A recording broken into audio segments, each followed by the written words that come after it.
Hi everybody, Megan from BodyWise, here to share another practice from the Art and Science of Being Me. This is from the Breaking Barriers series, and the category of breaking barriers we're going to talk about today is about core connection.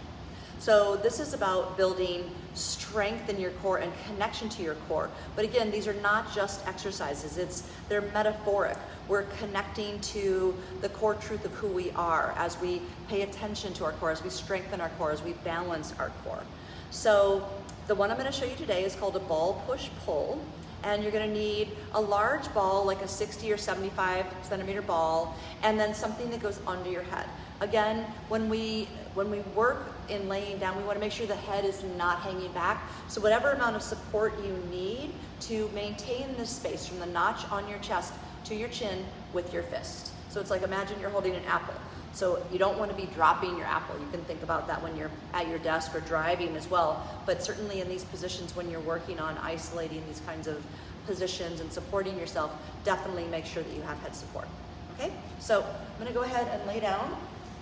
And the other thing you might want to have is, this is a lumbar support, but just taking a folded towel that's about an inch thick will give you something that keeps your back supported, and it keeps you aware of not moving your back. So as I'm laying down here, my head is just on an inch, essentially like an inch. You might need more than that. You're going to put the ball under your feet, and you're starting off with your hips at about 90 degrees. So I'm just going to begin with my feet almost like kind of cupped on the ball. My heels are on the ball. Hips are at 90 degrees. My back is neutral. So you think about that connection from the ribs down into the pelvis. Those bones on the front of my hip are facing straight toward the horizon, or straight toward the ceiling. So you can feel this very subtle bit of core engagement, just maintaining neutral while you're here. As I push the ball away from me, I'm engaging my core to keep my back in the very same position. I can tell because of the pressure on this support here, and I'm going to pull it back. So if you'll notice, the only thing that I'm moving is like this axis right here at my hips. My core is not moving at all. So you can tie in your breath with this. If you exhale when you press out, it helps you activate your abdominal and your core muscles. Inhaling as you pull back keeps you from rounding out your back more. So this could feel challenging in itself.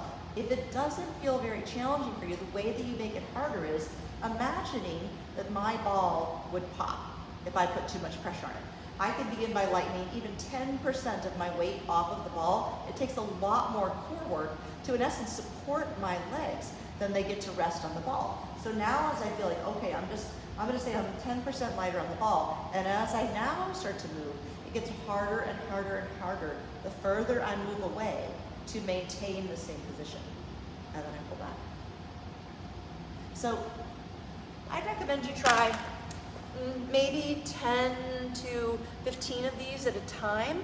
Go really slow, and if it feels like it's challenging and you're not maintaining the position, then take a break and come back to it. You're really working on those deep core stabilizers. And again, the metaphor of like we are stabilizing ourselves, we're connecting to ourselves. This influences how we feel in our bodies, how we feel in our nervous systems, and how we're able to show up in the world. When we create stability in our bodies, we create stability in our lives. So thanks, and I will see you next time.